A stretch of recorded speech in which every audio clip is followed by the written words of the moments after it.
Makkah al-Mukarama, 1880, during the Ottoman era. We are looking at the holy city surrounded by mountains from Adyat Fortress, guardian of these sacred lands. The Ottomans did not even hoist their own flag on Adyat Fortress out of respect towards the most ancient masjid of the world, Masjid al-Haram, for they were always conscious that they were merely servants of these lands. We are now taking you to the Masjid al-Haram of 1880. The construction of the holy ground, whose first architectural drawings were made by architect Sinan, was completed according to the style during the reign of Sultan Murad III in 1576. In the later years, the sultans made every effort to make sure Hajj was performed in the most appropriate method. If we pay close attention, we can see that all the buildings in the vicinity were built observing a sensitivity, making sure that none overshadowed Kaaba al-Muazzama. Now we see the Ottoman porticos. This is surrounded by the ribats, where the pilgrims who had no financial means could stay for free. The Suleymaniya Madrasa, built adjacent to Masjid al-Haram, indicates how much the Ottomans valued education. Now we are viewing the holy masjid from the side where our Prophet ﷺ used to enter. We are before Bab as-Salam, the Gate of Salam, constructed in the glorious memory of Rasulullah ﷺ. The names of the Ottoman sultans, from Osman Ghazi to Sultan Murad III, are inscribed on its door. We pass under the porticos, proceed across the sand, and reach the Tawaf area covered with white marble. The Bani Shayba Gate, which we are standing in front of, bears the memory of Rasulullah ﷺ and the Shayba family, the custodians of the keys of the Kaaba al-Muazzama. During those times, the Hujjaj or pilgrims entered the masjid for tawaf, passing through the Bani Shayba gate, and continued to the right in accordance with Sunnah of Nabi sallallahu alaihi wasallam. We too are doing so. Firstly, we are met by the member commissioned and sent by Suleiman the Magnificent from Istanbul in 1558. The 4 different buildings that we are passing now are the stations representing the 4 madhabs of Ahl al-Sunnah. The larger of these, the Hanafi station, is directly opposite the Golden Groove. At that time, prayers were not led by a single imam, but every imam of each madhabs led prayers in these places. The Tawaf area was surrounded by oil lamps to facilitate evening prayers. By virtue of the love of these holy places, rose oil was used in these oil lamps. As we move from the corner of Al-Sham to the corner of Yemen, by passing the Maliki and Hanbali stations, we are right opposite Hajar al-Aswad. The ruby from paradise, sent down to earth together with Adam alayhi salam. This is the starting point of Tawaf. Multazam, one of the exceptional places where prayers are accepted.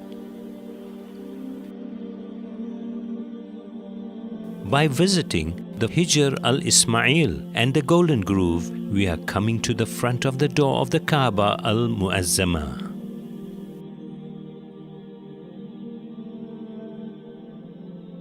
The wooden staircase, which was specially made in India from the savan tree, was only used when entering inside.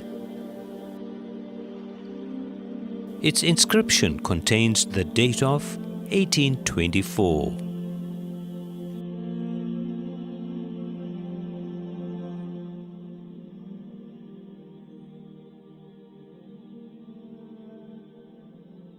And now we are at the door of Baytullah. The excitement of seeing inside covers our whole soul.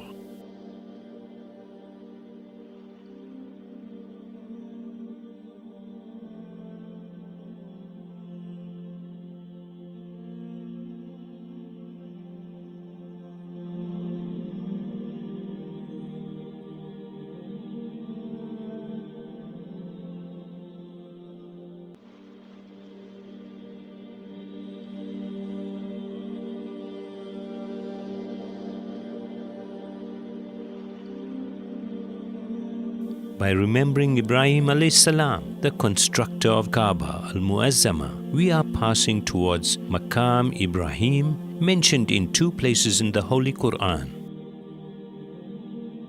This place is one of the most important sections of Masjidul Haram, where the footprint of Ibrahim alayhi salam miraculously remained on the stone. The area with its open sides near Maqam Ibrahim is the Shafi station. In this hot climate, undoubtedly, Zamzam water is a lifesaver. We are leaving the Shaiba gate and moving on to the Zamzam building. The Ottomans built the first structure over the Zamzam al-Sharif well in 1517 and decorated its wall with ayahs and hadith relating to Zamzam. The well of Zamzam was surrounded by a silver fence, a gift from the Ottoman Sultan Ahmed I. We are leaving the Zamzam al-Sharif building, which is surrounded by public fountains, and by passing under the Ottoman porticos that were kept lower than the Kaaba al-Muazzama out of respect.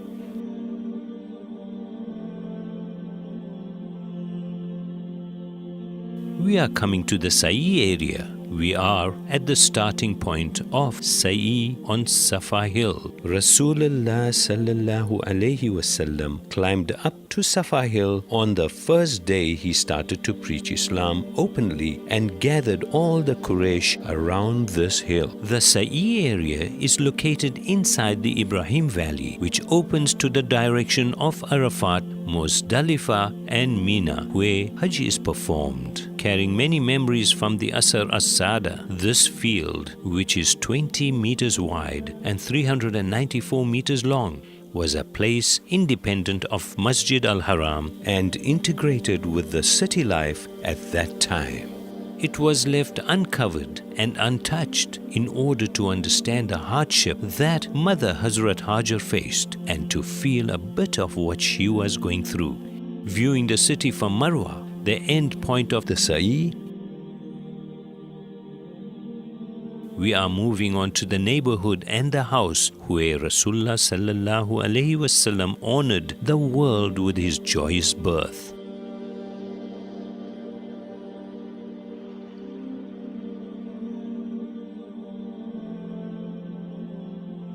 This place has been used as a masjid since the first years of Islam and was known as the Maulid an-Nabi Masjid in 1880. Let us bid farewell to the place where the divine gazes have centered, the place where the angels frequent, and the Qibla of the Muslims with the words of Rasulullah sallallahu alaihi wasallam. O Makkah, you are surely the best of places created by Allah, and you are the most beloved to Allah. Shukran and Assalamu alaikum wa rahmatullahi wa barakatuh.